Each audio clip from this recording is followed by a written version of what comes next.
이 수업 시간에 포텐셜 에너지라는 거를 공식만 외우고 넘어가는 게 아니라 진짜 그 원래 담긴 의미대로 포텐셜 에너지에 담긴 원래 의미, 포텐셜이라고 하면은 잠재였잖아, 잠재. 음. 이 포텐셜 에너지라는 거 그 뜻대로 우리가 학습을 해봤어. 물론 이거를 종종 교과서나 그런 곳에서는 번역을 요상하게 해놔가지고 위치 에너지라고 배우기는 해요. 하지만 우리는 거기에 휘둘리지 않고 포텐셜 에너지라고 하는 그 본질에 대해서, 잠재된 에너지라고 하는 그 본질에 대해서 좀 얘기를 해봤어. 근데 이 잠재된 에너지, 이거만으로는 조금 느낌을 잡긴 애매하고, 포텐셜 에너지라는 거를 우리가 쉽게 생각해서 언덕이라고 얘기를 했어. 그리고 포텐셜 에너지를 왜 생각했느냐, 수업 시간에 다뤘었죠. 귀찮아서다. 귀찮아서. 힘이라고 하는 거는 크기와 방향을 둘 다 가지는 벡터량이었어. 벡터량이었어. 그죠? 그래서 이 벡터량을 우리가 포텐셜 에너지라는 곳에 정보를 모두 다 담아 놓겠다는 거야. 그렇게 해놓고 나서 보니까 포텐셜 에너지의 언덕과 같이 좀 기능하는 그런 거를 발견을 할 수가 있었다. 그래서 우리가 언덕이 높은 곳에서 낮은 곳으로 공이 굴러 떨어지려고 하듯이 언덕이 높은 곳에서 낮은 곳이 힘의 방향이다. 그리고 언덕의 가파른 정도.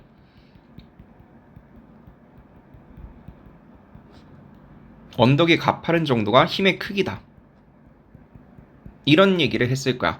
그리고 포텐셜 에너지라는 거를 앞에 써주면, 포텐셜 에너지는 언덕이기 때문에 포텐셜 에너지가 높은 곳에서 낮은 곳으로 힘의 방향이고요. 포텐셜 에너지 가파른 정도가 힘의 크기다. 가파른 정도 좀 수학적으로 쓰면 포텐셜 에너지 거리 그래프에서, 거리 포텐셜 에너지 그래프에 거기에서 가파른 정도, 기울기 크기. 이렇게 됐었죠. 그죠? 그래서 우리가 포텐셜 에너지라는 거를 예쁘게 생각을 할 수 있겠더라. 그래서 중력 포텐셜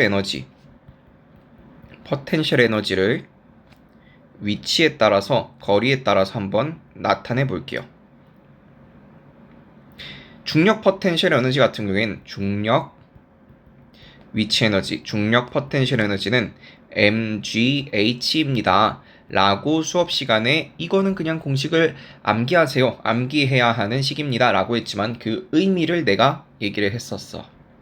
우리가 물체가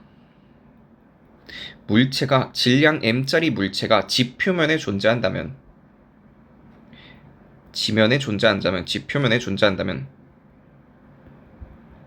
그 근방에 존재하면 이 물체가 받는 중력은 mg였었어. 그죠? 그러면은 지금 이 물체가 포텐셜 에너지 위치 그래프, 여러분은 고개를 좀 돌려서 봐도 좋을 거예요. 포텐셜 에너지 위치 그래프가 이런 식으로 생겼다면은 지금 그래프에서 포텐셜 에너지가 낮아지려는 방향은 요 아래쪽이 포텐셜 에너지가 낮아지는 방향이잖아. 그쵸? 그래서 여기가 무슨 방향이 된다? 힘의 방향.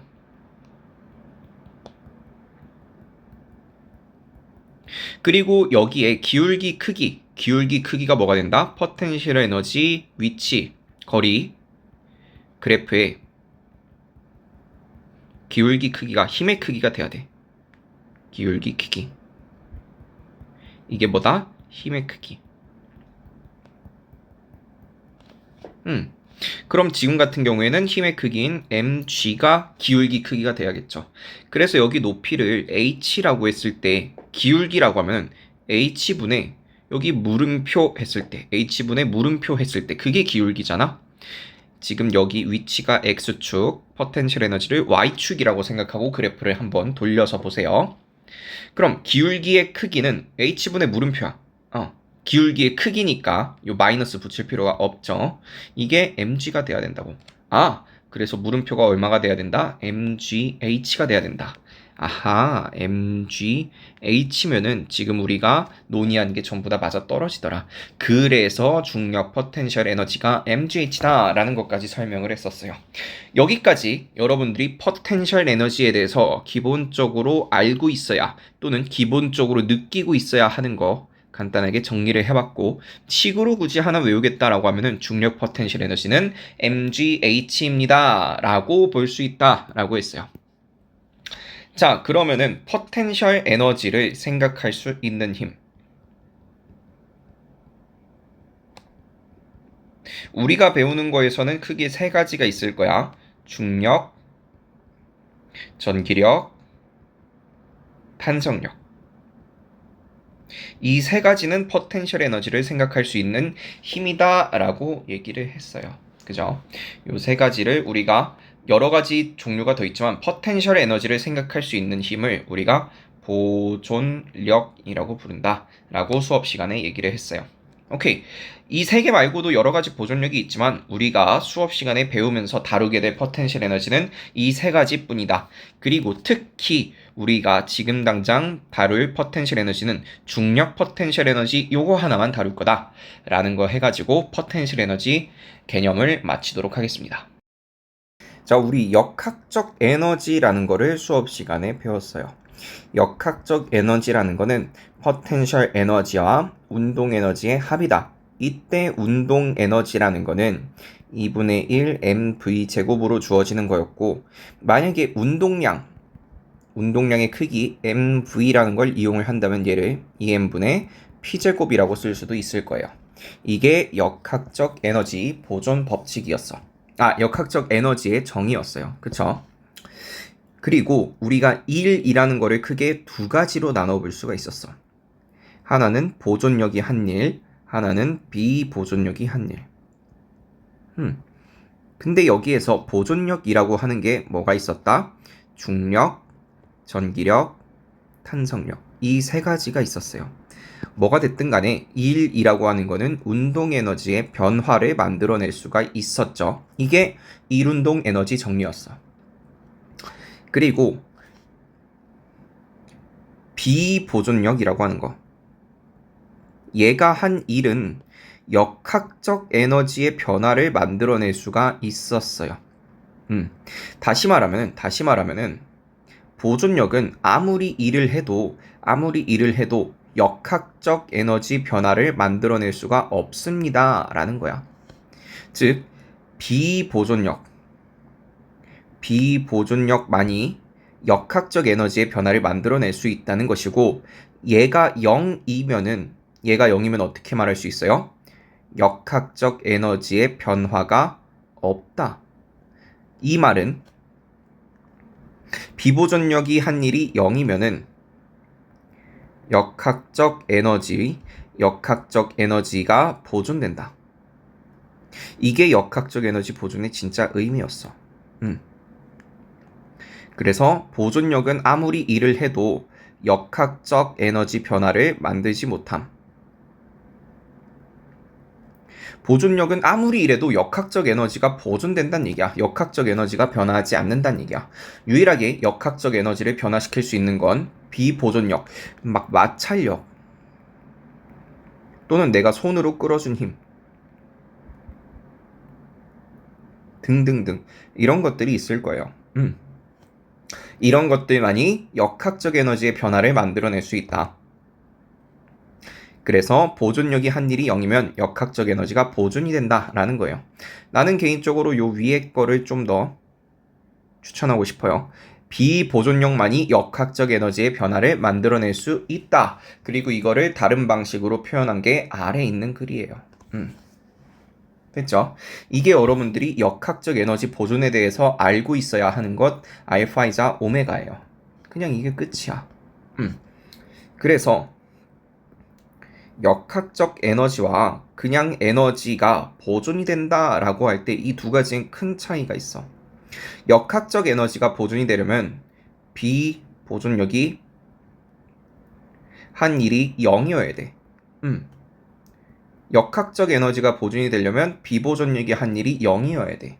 그에 반해서 에너지 보존은 무조건이야. 역학적 에너지 보존은 얘는 조건이 있어요. 얘는 조건이 있어. 그에 반해서 그냥 에너지 보존은 무조건 일어난다 라고 봐주면 되겠어요. 그래서 여러분들이 에너지라는 거를 생각을 할 때, 문제를 풀 때 역학적 에너지 보존을 쓰겠다라고 하면 이거 반드시 확인하면서 문제를 풀어야겠다. 됐죠? 자, 문제 10번 같이 봅시다. 여러분들이 진짜로 문제에서 내가 역학적 에너지 보존 조건 제발 확인하세요 라고 했는데 그거 안 할까봐 일부러 문제를 내가 만들었어요. 자, 역학적 에너지라는 거는 포텐셜 에너지와 운동 에너지의 합이야. 근데 역학적 에너지가 어느 지점에서나 일정하다. 즉, 역학적 에너지 보존. 이거에 조건이 있었어요. 비보존력이 한 일이 얼마다? 0이어야 한다. 그쵸? 그럼 이 물체가 A점부터 이렇게 움직여 갈 때 받는 힘을 한번 분석을 해볼게. 물체가 받는 힘 A, B 사이에 있다고 해볼게요. 그랬을 때 중력을 받을 거고. 근데 중력 방향으로 그냥 뚝 떨어지지 않는 이유는 이 물체가 수직항력을 받기 때문이야.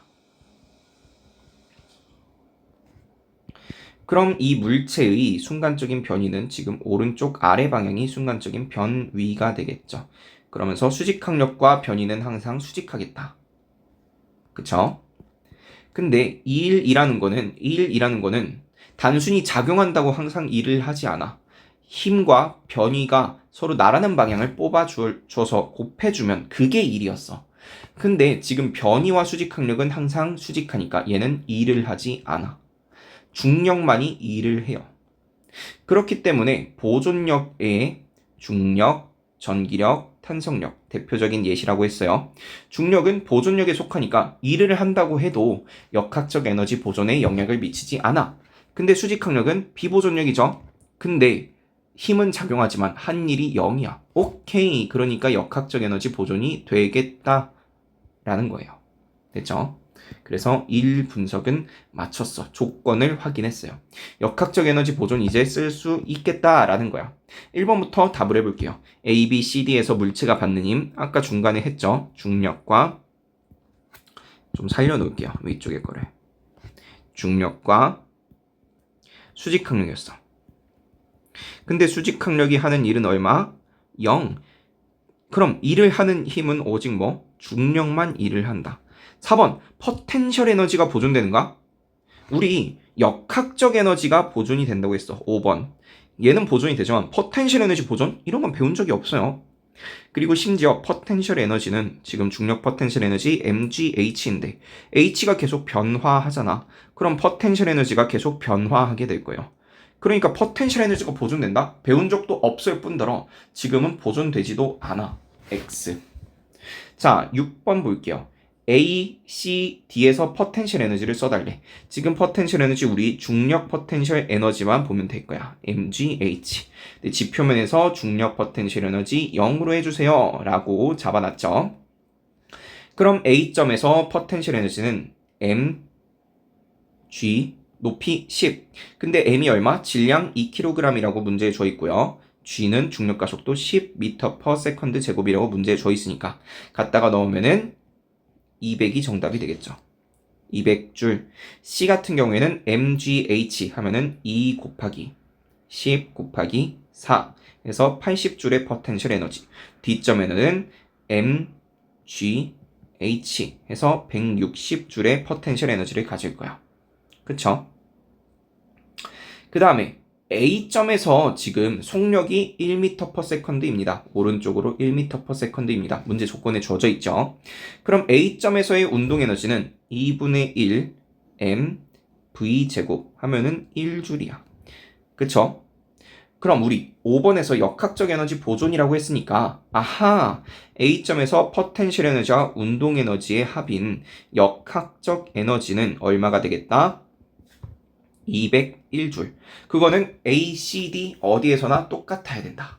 그러면은 C점에서 포텐셜 에너지가 80이면은 운동 에너지는 121줄이 될 거고. 그쵸? D점에서 포텐셜 에너지가 160이면은 운동 에너지가 D점에서는 41줄이 돼야지. 합해서 201줄이 되겠죠. 그럼 A부터 D 중에서 속력이 가장 빠른 곳은 운동 에너지가 가장 큰 C점이 될 거야. 그쵸? 그럼 C점에서의 운동 에너지 2분의 1 m V제곱이 얼마? 121이어야 한대요. 그럼 V는 얼마? 11m/s가 되겠습니다. 됐죠? 왜냐면은 V제곱이 121이어야 하니까요. 제곱하면은 121이 나오죠. 좋아요. 그래서 제발 이 역학적 에너지 보존 조건 확인하면서 문제 풀어라 라는 것 때문에 문제를 내봤어요.